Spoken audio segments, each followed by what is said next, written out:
টেলিগ্রামে যেখানে একদিকে মুক্তভাবে যোগাযোগ হয়, অন্যদিকে সেই মুক্ততা ব্যবহার করে গড়ে উঠেছে এক অন্ধকার ও ভয়ঙ্কর জগৎ। হ্যাঁ, আমরা বলছি টেলিগ্রামে অবাধ পর্নোগ্রাফি ব্যবসার কথা। সাধারণ মেসেজিং অ্যাপ থেকে এটি এখন হয়ে উঠেছে অবৈধ যৌন কন্টেন্টের এক হটস্পট। বাংলাদেশ সহ সারা বিশ্বে অনেক গ্রুপ ও চ্যানেল গড়ে উঠেছে যেখানে টাকার বিনিময়ে বিক্রি হচ্ছে নারীদের নগ্ন ছবি, ভিডিও, এমনকি কখনো কখনো ব্ল্যাকমেল করে আদায় করে নেওয়া হচ্ছে অর্থ।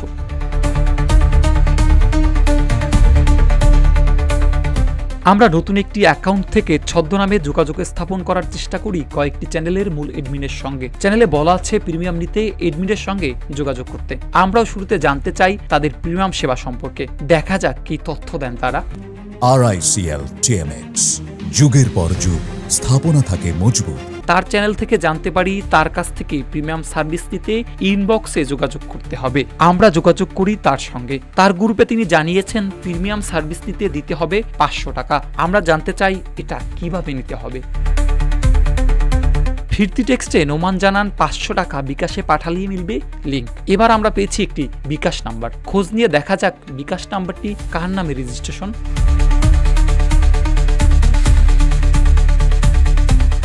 প্রথম ধাপে এরা ফেসবুকে নানা আইডি থেকে রিচ পাওয়া নানা পোস্টের কমেন্টে আবেদনময়ী ভিডিও আছে জানিয়ে টেলিগ্রামের এসব লিঙ্ক প্রচার করতে থাকেন।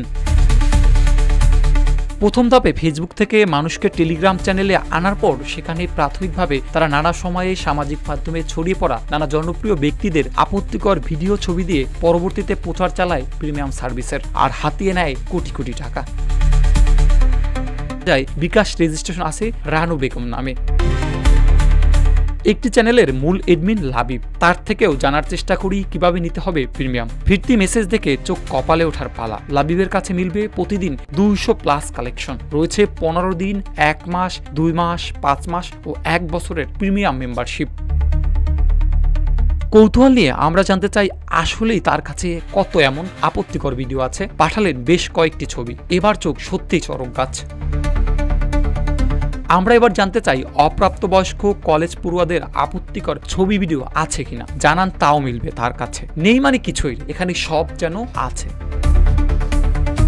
এবার আমরা তার কাছ থেকে জানতে চাই পেমেন্ট পদ্ধতি। পাঠান বিকাশ নাম্বার। এবারও রেজিস্ট্রেশন চেক করে আগের মতোই অবাক করা বিষয়। এখানে লাবিব হলেও বিকাশের রেজিস্ট্রেশন তথ্য বলছে সিমের বিকাশ অ্যাকাউন্টটি রেজিস্ট্রেশন আছে লাকিয়ারা নামে। চেক করি নগদ রেজিস্ট্রেশন, সেখানেও মোসাম্মদ লাকিয়ারা।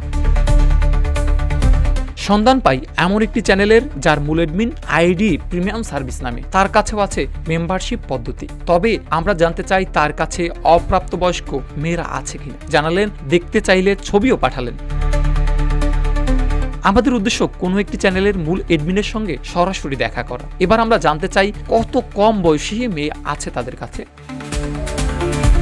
জানতে পারি 19 বছরের আছে। কলেজ পড়ুয়া এর কম বয়সী আর নেই। এবার আমরা জানতে চাই ভিডিওর বাহিরে তারা ভিডিও কলে যৌন ব্যবসা পরিচালনা করেন কিনা বা এমন কোনো সার্ভিস তাদের কাছে আছে কিনা জানতে চাই সে সম্পর্কে। জানালেন টাকা পাঠিয়ে নিশ্চিত করলে যোগাযোগ করিয়ে দিবে টেলিগ্রামে। সবকিছুই যেন টেলিগ্রামে।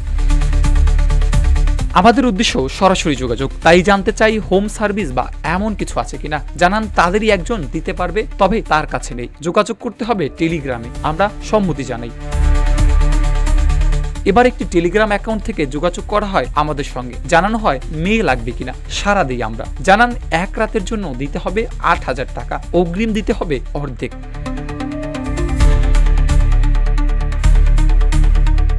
দিনে রাতে যখন যেমন চাই তেমন মিলবে তাদের কাছে। দাবি করলেন এমনটাই। নির্দিষ্ট কোনো কলেজের মেয়ে আছে কিনা জানতে চাইলে জানান বেশিরভাগই ইডেন মহিলা কলেজের। বেশিরভাগ ইডেনের, তাই তো? মানে ইডেনের চাইলেই পাওয়া যাবে। সরাসরি টাকা দিয়ে সাক্ষাতে রাজি নন। বিশ্বাসের কথা বলতেই শোনালেন যে নাচতে জানে সে যে কোনো জায়গায় নাচতে জানে। শোনেন, আমি একটা কথা বলি, যারা নাচতে জানে না তারা যে কোনো জায়গায় নাচতে জানে, আর যারা পারে না তারা কোনো জায়গায় পারে না। এবার বেশিরভাগই ইডেনের কথার সূত্র ধরে শুনে আসতে চাই ইডেন কলেজের সাংবাদিক সমিতির আহ্বায়ক সিতি আক্তার কি বলছেন এই বিষয়টিতে। দেখেন, আমি এই বিষয়টা নিয়ে একদমই দ্বিমত পোষণ করছি। কারণ হচ্ছে আমার কাছে বেশ কিছু উদাহরণ আছে। দেখেন, আমাদের ইডেনের মেয়েরা এমনও আছে যারা কিনা টিউশনি করে বিভিন্ন পার্ট টাইম জব করে তারা পড়াশোনার খরচ চালাচ্ছে। আপনি যদি স্বপ্না বিভিন্ন আউটলেট গুলোতে যান, সুপার মলের কিংবা হচ্ছে মার্কেট প্লেস গুলোতে, ওখানে গিয়ে দেখবেন যে ইডেনের বেশি সংখ্যক মেয়েগুলোই কাজ করছে। আরং আছে, স্বপ্না আছে, এই বিভিন্ন সুপার মল গুলোতে মেয়েরা কাজ করছে, ইডেনের মেয়েরা কাজ করে পড়াশোনা করছে। এই যে এই ধরনের ব্যাপারগুলো যে ঘটছে, তাহলে এই মেয়েগুলো কোথা থেকে আসলো? তাই আমি আমার বক্তব্যে এটাই বলবো যে আসলে এই ধরনের কথাবার্তা একদমই অযৌক্তিক। তারা যে কোনো কিছু যে কোনো জায়গায় কুকর্ম করলে সেখানে দেখা যায় বলে দেয় যে ইডেন কলেজের মানে তারা যে ইডেন কলেজকে কি পেয়েছে আমার আসলে বোধগম্য নয়। চক্রগুলো কত টাকা হাতিয়ে নিচ্ছে নারীদের নগ্ন ভিডিও ছবি বিক্রির মাধ্যমে অনুমান করতে আমরা একটু নজর রাখতে চাই একটি গ্রুপের এডমিনের পাঠানো পেমেন্ট প্রুফের উপর। মূলত এগুলো পাঠিয়ে মানুষের কাছে বিশ্বাস অর্জন করতে চেষ্টা করেন তারা। দেহ ব্যবসা প্রযুক্তির অপব্যবহার উল্লেখ করে সাইবার বিশেষজ্ঞ জুবাইর জানালেন, প্রশাসনের প্রমাণ ও প্রযুক্তিগত ঘাটতি থাকার কারণেই মূলত এসব অপরাধ কমানো সম্ভব হচ্ছে না। অনলাইন দেহ ব্যবসা এখন হচ্ছে একটি প্রযুক্তির অপব্যবহার। সোশ্যাল মিডিয়া, হোয়াটসঅ্যাপ, টেলিগ্রাম সবকিছুতেই এটি ব্যবহার করা হচ্ছে। মূলত তারা VPN এবং ক্রিপ্টোকারেন্সি দিয়ে নিজেদের আইডেন্টিটি লুকিয়ে রাখে। অনেক সময় তারা এনক্রিপ্টেড ওয়েবসাইট বা ডার্ক ওয়েবসাইটও ব্যবহার করে। প্রশাসন তাদেরকে ধরতে না পারার মূল কারণ হচ্ছে প্রযুক্তিগত দক্ষতার ঘাটতি। ডিজিটাল প্রমাণ জোগাড় করা অনেক ক্ষেত্রে কঠিন হয়ে পড়ে। আবার কিছু কিছু সময় দেখা যায় আইনের প্রয়োগ অনেক দুর্বল বা প্রভাবশালীদের এখানে হাত থাকে। এই সমস্যার সমাধানে বেশ কিছু পদক্ষেপ দরকার। প্রথমত হচ্ছে সাইবার ইউনিটকে আরো দক্ষ করতে হবে। দ্বিতীয়ত হচ্ছে প্রযুক্তিগত তদন্ত টুলস আপডেট করা জরুরি। তৃতীয়ত হচ্ছে আইনকে আরো কঠোরভাবে প্রয়োগ করতে হবে। আর সচেতন নাগরিকদের রিপোর্ট করার অভ্যাস করতে হবে। সরকার চাইলে বেসরকারি প্রযুক্তিবিদদের সাথে নিয়েও টিম গঠন করতে পারে। প্রযুক্তি যেমন সুযোগ দেয়, তেমনি অপব্যবহার ঠেকাতেও প্রযুক্তিই দরকার। না হলে এই জাতীয় অপরাধ দিন দিন বাড়তেই থাকবে। প্রোফ্লাই আইটির প্রতিষ্ঠাতা আব্দুল্লাল ইমরান জানান, যত দ্রুত এসব ছড়াচ্ছে তত দ্রুত অ্যাকশন হচ্ছে না। প্রশাসন চাইলে এটি বন্ধ করা সম্ভব বলেও জানান এই সাইবার বিশেষজ্ঞ। এই জিনিসটা এত ভয়াবহভাবে ছড়ানোর মূল কারণ হচ্ছে, ধরেন বিগত সময়গুলোতে আমরা দেখছি যে এগুলা র্যাকেটগুলো চালানোর পিছনে যারা থাকে বা মূল হোতা যারা থাকে তারা খুব পাওয়ারফুল মানুষ হয়।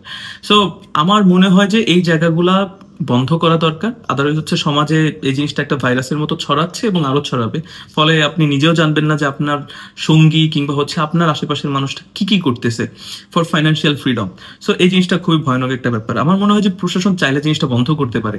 আমি আসলেই জানি না স্পেসিফিক কোন কারণে, কোন অজানা কারণে তারা ব্যাপারটা বন্ধ করতেছে না বা তারা খুব বেশি একটা অ্যাকশন নিচ্ছে না, ভিজিবল কোন অ্যাকশন নিচ্ছে না। হয়তো নিচ্ছে, যেমন অনেক গ্রুপ ক্লোজ হয়ে যাচ্ছে, অনেককেই মাঝে মধ্যে অ্যারেস্ট করা হচ্ছে, বাট এই জিনিসটা যত দ্রুত ছড়াচ্ছে তত দ্রুত কিন্তু অ্যাকশনটা হচ্ছে না। আইন শৃঙ্খলা বাহিনী মাঝে মাঝে অভিযান চালালেও ডিজিটাল দুনিয়ায় এই ছায়াযুদ্ধে অপরাধীরা এক ধাপ এগিয়ে থাকে। VPN, ফেক নম্বর, এনক্রিপশন সব মিলে তাদের খুঁজে বের করাটা কিছুটা কঠিন, তবে অসম্ভব নয়। বিষয়টি নিয়ে কথা হয় উপ পুলিশ কমিশনার মোহাম্মদ তালিবুর রহমানের সঙ্গে। তিনি জানালেন, অভিযোগ পেলে ব্যবস্থা নেওয়া হবে। ডিজিটাল স্বাধীনতা যেন হয় না ওঠে অপরাধীদের মুক্ত বিচরণের ক্ষেত্র। সময় এসেছে এই অন্ধকার জগতের মুখোশ খুলে দেওয়ার। ইন্টারনেট যুক্ত একটি মুঠোফোন আপনাকে নিয়ে যেতে পারে বিশ্বের যে কোনো দেশে। শুধু দেশেই নয়, জড়িয়ে পড়া সম্ভব ভয়ঙ্কর অপরাধে। এমনই একটি চক্র টেলিগ্রাম মাফিয়া চক্র। এসব চক্রের বিরুদ্ধে কবে কার্যকরী পদক্ষেপ নেবে প্রশাসন? সাইফুল ইসলাম, রূপালী বাংলাদেশ।